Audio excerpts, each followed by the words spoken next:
এবারও অনিশ্চয়তায় চলচ্চিত্র শিল্পী সমিতির ভবিষ্যৎ, কারণ মাস না পেরোতেই নির্বাচনের ফলাফল স্থগিত ও সমিতির কার্যক্রমে নিষেধাজ্ঞা চেয়ে আইনজীবী দিয়ে উচ্চ আদালতে রিট দায়ের করেছেন নিপুণ আক্তার, যার শুনানি হবে রবিবার। ঘটা করে প্রচারণা শেষে ১৯ এপ্রিল অনুষ্ঠিত হয় চলচ্চিত্র শিল্পী সমিতির নির্বাচন।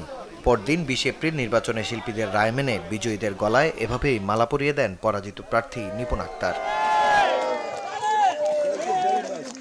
কিন্তু ২৬ দিন না পেরোতেই নির্বাচনের ফলাফল স্থগিত ও সমিতির কার্যক্রমে নিষেধাজ্ঞা চেয়ে আইনজীবী দিয়ে উচ্চ আদালতে রিট করেছেন নিপুণ।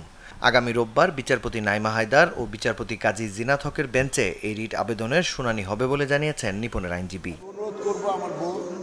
২০ এপ্রিল ফলাফল ঘোষণার পর নিজ বক্তব্যে নিপুণকে পাশে রেখে মিশা সওদাগর কৃতজ্ঞতা জানিয়েছিলেন তাকে। বলেছিলেন, ফলাফল নিয়ে আর কেউ যাবে না আদালতে। এভাবে আমাদের কর্মকাণ্ড অব্যাহত থাকবো। We don't need to go court, right? We don't need to go other place. We don't need to go to talk anything. আমরা ইনশাআল্লাহ এই যে জয় এত সুন্দর একটা রেজাল্টকে আমরা মেনে নিলাম এবং আমি তোমাদের সামনে আমি বলবো যে দীপজল ভাইকে, নিপুণকে আমি মিলিয়ে আমরা সবাই মিলে কাজ করব। নিপুণের এমন সিদ্ধান্তে শিল্পীদের অসম্মান হয় বা সমিতির অবমাননা হয় এমন কিছু যাতে সামনে না ঘটে, এমনটাই আশা নিপুণের প্যানেল থেকে জয়ী সমিতির কার্যকরী সদস্য সনি রহমানের। আমাদের সকলকে একটি কথাই চিন্তা করতে হবে, আমরা বরাবরই শুনে আসছি যে এটি একটি পরিবার। তো পরিবারের বিশৃঙ্খলা তৈরি করা কখনোই মঙ্গলজনক না। আইনের গতিতে চলবে। কেউ কারোর বিরুদ্ধে অভিযোগ করতেই পারে, সেটি তার একান্তই ব্যক্তিগত ব্যাপার এবং আইনের প্রতি শ্রদ্ধা রেখে অবশ্যই আমি মনে করি সেটি নিপুণ আক্তার হোক বা আমরা যারা আছি অবশ্যই সেটি আমরা বিবেচনা করব এবং এটি আইনও সেটা তার গতিতেই চলবে।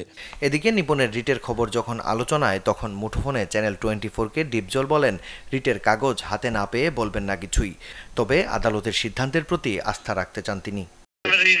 কাগজ হাতে পাইলে পায়ে নেই, তারপর বলবো। কাগজ না পায় কেমনে কথা, কি রিট করলো না করলো, এখন হাতে কাগজ পাইলে পাই, তারপর দেখা যাবে কি করছে।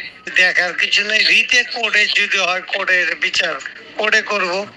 আমগো যেটা বয়স হয়ে গেছে, ও মাইনে গেছে, এরপর যদি কোনো কিছু হয় কোর্টে যদি অ্যাপ্লিকেশন দেয়, কোর্ট যেটা রায় দেবো ওইটা মাইনে বসে। এই যখন অবস্থা, তখন ওদের ভবিষ্যতে কি ঘটতে চলেছে শিল্পী সমিতিতে তা জানতে অপেক্ষা করতে হবে উচ্চ আদালতের সিদ্ধান্তের জন্য।